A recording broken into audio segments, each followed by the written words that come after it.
Bonjour à tous, voilà, petite vidéo rapide donc ici pour donner trois conseils, pour vos coupes hommes, réaliser vos coupes courtes.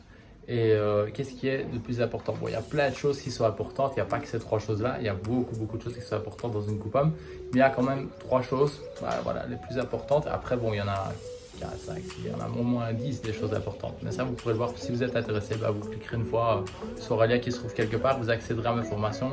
Et là, je vous expliquerai chaque coupe homme, comment elles sont réalisées, etc. Mais bon, c'est pas le but de ces vidéos. Donc ici, c'est juste de donner un conseil.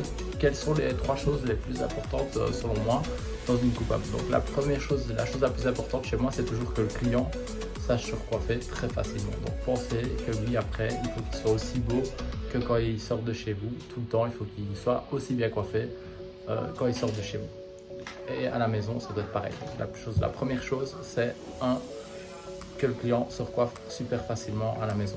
Deuxième chose, faites attention aussi, c'est vos tours d'oreille. Parce que si le client ici il a une mèche un petit peu plus longue dans sa coupe quand vous avez coupé droit, et ça ne verra pas nécessairement. Par contre, si quand il se rase ici, il a des cheveux autour du niveau de l'oreille, ça c'est moyen d'office, il va le voir tout de suite. Donc faites attention à vos tours d'oreille, ça c'est super important. Et aussi un truc qu'on ne fait plus depuis des années, s'il vous plaît, arrêtez de couper. Pour moi, ici comme ça, c'est moche.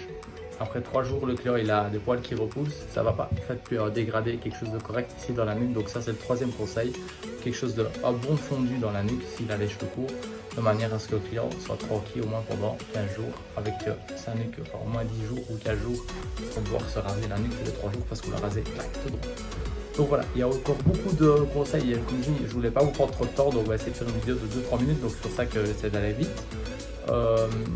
Si vous êtes intéressé de savoir d'autres trucs, alors vous pouvez cliquer quelque part, il y a un lien qui va vous amener sur mon site internet où là je donne mes formations. Comme je dis, j'aime bien qu'on puisse partager donc vos idées, mes idées. Je n'ai pas la science infuse, j'aime bien apprendre des autres aussi. Moi aussi je continue à me former toujours.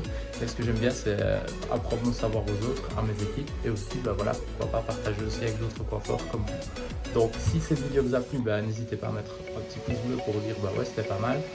Et si ça ne vous a pas plu, désolé, c'est juste mes conseils à moi. Et si vous êtes intéressé de savoir comment ne plus gaspiller 7200 litres d'eau par an dans votre salon de coiffure, c'est totalement gratuit. Cliquez ici en bas, il y a un lien dans la description avec une vidéo privée que je donne à mes équipes pour ne plus gaspiller 7200 litres d'eau par an chez moi par an.